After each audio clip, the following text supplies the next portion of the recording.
financial institutions have been so reluctant lately to lend. It's this housing inflation that has powered the U.S. economy for the last decade. The bailouts and the takeover of Fannie Mae and Freddie Mac are simply to keep the economy afloat until the next election. That's what the whole thing, in my mind, is all about. Unfortunately, there are no further bubbles waiting in the wings, because when the American people gave up their homes to debt, they gave up the last real asset they owned of value, because they don't save anything anymore. The savings is gone, and even the savings that's gone into 401ks for retirement is now being sold off because people need that money to live. The takeover of Fannie Mae and Freddie Mae is simply a stopgap. The problem is not that it's devaluing the rest of the government's debt. Of course, that may happen. But the problem is that after the housing bubble, there are no more bubbles left, because there's nothing left of value that we own that we can sell or mortgage to get money to live on.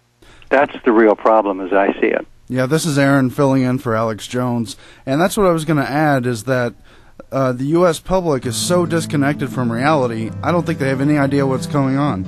We'll talk about that on the other side of the break in just a few moments. This is the Alex Jones Show with Richard C. Cook.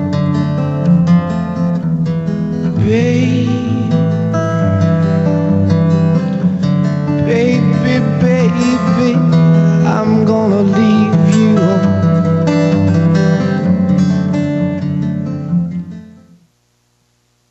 We're on the march. The empire's on the run.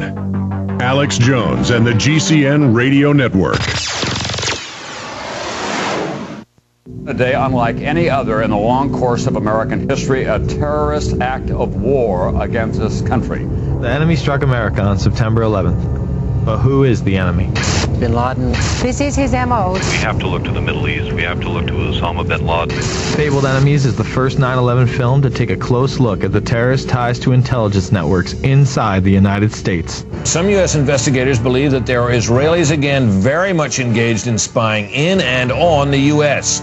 I'm aware that some Israeli citizens have been detained. Bin Laden's connections to the CIA, the hijackers' ties to the FBI, the Saudi Arabian connection, the Israeli intelligence network, warnings and war games, the shadow government, and much, much more. Fabled Enemies. Get the DVD at Infowars.com or see it in super high quality, along with hundreds of other titles at PrisonPlanet.tv. Either you are with us or you are with the terrorists.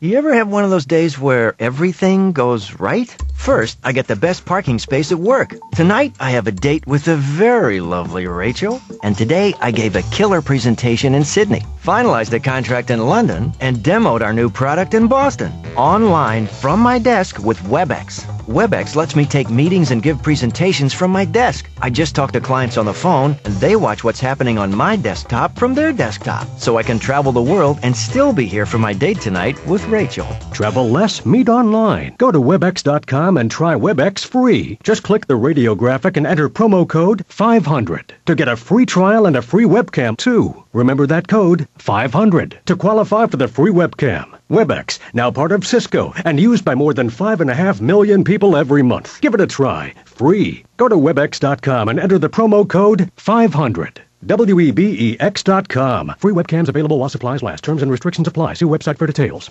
Honey, have you seen the remote? Sweetie, have you seen my car keys? I can't find my wallet. Sound familiar? Why not save time looking for lost things and lose the stress instead? Introducing our patented Find One, Find All Key Finders, or FOFA XD for short. Once a FOFA key finder is attached to each of those easy-to-lose things, it can find and be found by all the rest. Use your wallet to find your keys to find the remote control, or any of them to find an uncharged or muted cell phone. The possibilities are endless. FOFA goes through walls, cushions, and laundry baskets up to 30 feet and projects a clear 90-plus decibel beep.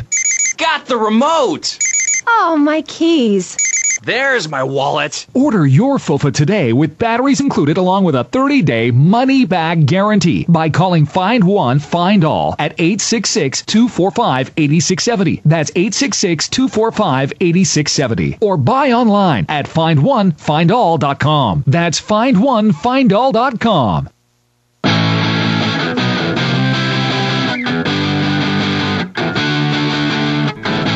All right, ladies and gentlemen, we are back. This is Aaron Dykes and for Alex Jones.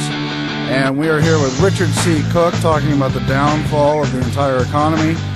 And, Mr. Cook, the public doesn't even understand that there are elites. It has no idea what's really going on with the economy. It's just been told we've been bailed out.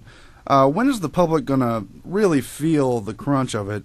And what can we do to stop it? Is there anything?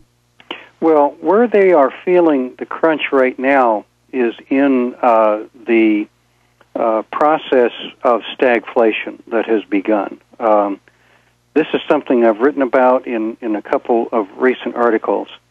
It's the same thing that we saw in the 1970s, where we have prices going up and employment and economic growth going down. So where people are seeing this, they're seeing this in the tremendous run-up in the price of gasoline. This is not an accident. It's not being caused by supply and demand. It is not being caused by speculation in the markets, which is the cover story that's being put out.